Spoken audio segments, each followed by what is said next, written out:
Hello అండి, అందరికీ నమస్కారం. నేను మీ Shailu. Welcome back to my channel Shailu diary. అందరూ ఎలా ఉన్నారు? బాగున్నారా? మీ అందరూ బాగున్నారనే అనుకుంటున్నాను. నేను కూడా చాలా బాగున్నానండి. మరొక మంచి వీడియోతో మళ్ళీ ఈరోజు మీ ముందుకు వచ్చేసానమాట. వినాయక నవరాత్రుల్లో భాగంగా మనం రోజుకు వినాయకుడి కోసం కొంచెం మెసేజ్ మాట్లాడుకుంటున్నాం కదా, కొంత వీడియో పార్ట్ అన్నది. అందులో భాగంగానే ఈరోజు నిమజ్జనం కోసం మాట్లాడదాను అనుకుంటున్నాను అనమాట.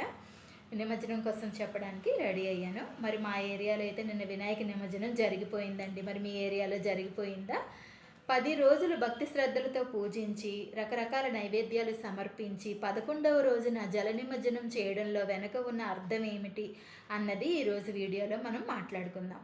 10 రోజుల పాటు చక్కగా పూజలు చేస్తాం కదా, చివరిగా 11వ రోజు ఎందుకు జల నిమజ్జనం చేస్తాం, మట్టిలోకి ఎందుకు కలిపేస్తాం, దీని వెనుక ఉన్న వేదాంత రహస్యం ఏంటి చూద్దామా? పంచభూతాల సాక్షిగా ఏ సజీవ నిర్జీవ పదార్థమైనా సరే, ఎంత ఆడంబరంగా బతికినా సరే, చివరగా చేరాల్సింది, చిట్ట చివరకు చేరేది మట్టిలోకే అని చెప్పడమే దీని వెనుక ఉన్న అర్థమండి.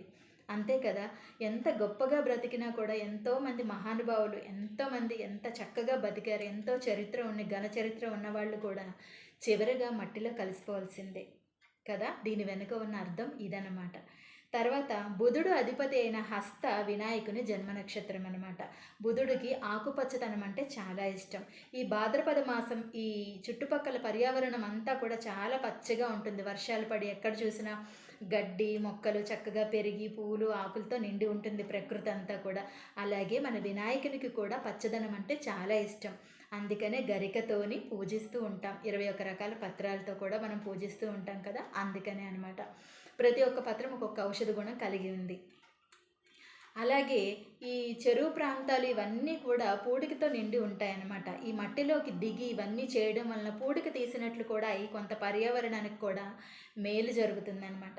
అంతేకాకుండా ఒండ్రు మట్టితో వినాయకుడిని చేసి, ఇక్కడ టౌన్ సైడ్ అయితే తక్కువ కానండి, పల్లెటూరులో అయితే చక్కగా ప్యూర్గా ఒండ్రు మట్టితో చేసిన వినాయకుడిని పూజిస్తూ ఉంటారు. చేతులతో చక్కగా తయారు చేస్తూ ఉంటారు.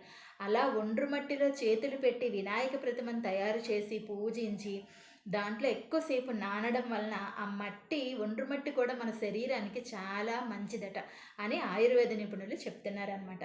కాబట్టి చేసిన ప్రతి పని యొక్క వెనకాతలో కూడా ఒక మంచి వేదాంత రహస్యం, ఒక మంచి పరమార్థం ఉన్నాయండి వినాయక చవితిలో. మరి నిమజ్జనం చేసేటప్పుడు ఏంటో అనుకుంటాం, ఎందుకో ఏదో సరదాగా అనుకుంటూ ఉంటారు చిన్నపిల్లలు నీటిలో కలిపేయడం అది అని. దీని వెనకాతలో ఉన్న అర్థము ఇదనమాట.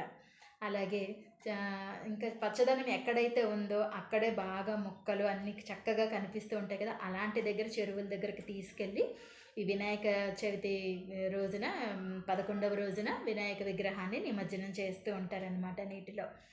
ఇదండి వినాయక చవితి నిమజ్జనం వెనుక ఉన్న అసలు కథ.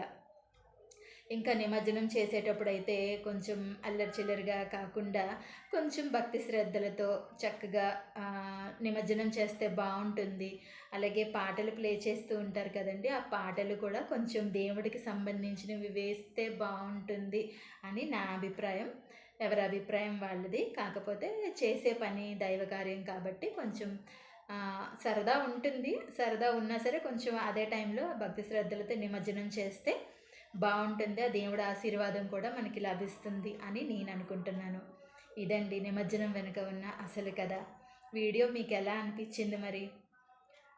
వీడియో నచ్చితే కనుక తప్పకుండా ఛానల్ని ఒకసారి విజిట్ చేయండి. మీకు నచ్చితే కనుక సబ్స్క్రైబ్ చేసుకోండి. ఫస్ట్ టైం ఎవరైనా కనుక ఈ వీడియో చూస్తున్నట్లయితే ఒక్కసారి శైలు డైరీ ఛానల్ని విజిట్ చేసి మీకు నచ్చినట్లయితే తప్పకుండా సబ్స్క్రైబ్ చేసుకోండి.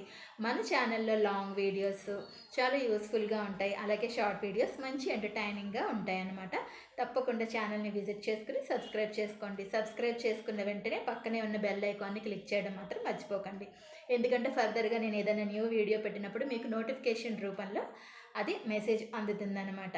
మీ ఫ్రెండ్స్ అండ్ ఫ్యామిలీస్కి షేర్ చేయండి. మీ అభిప్రాయాలు కామెంట్ రూపంలో తెలియచేయండి తప్పకుండా. వీడియో మీకు నచ్చినట్లయితే.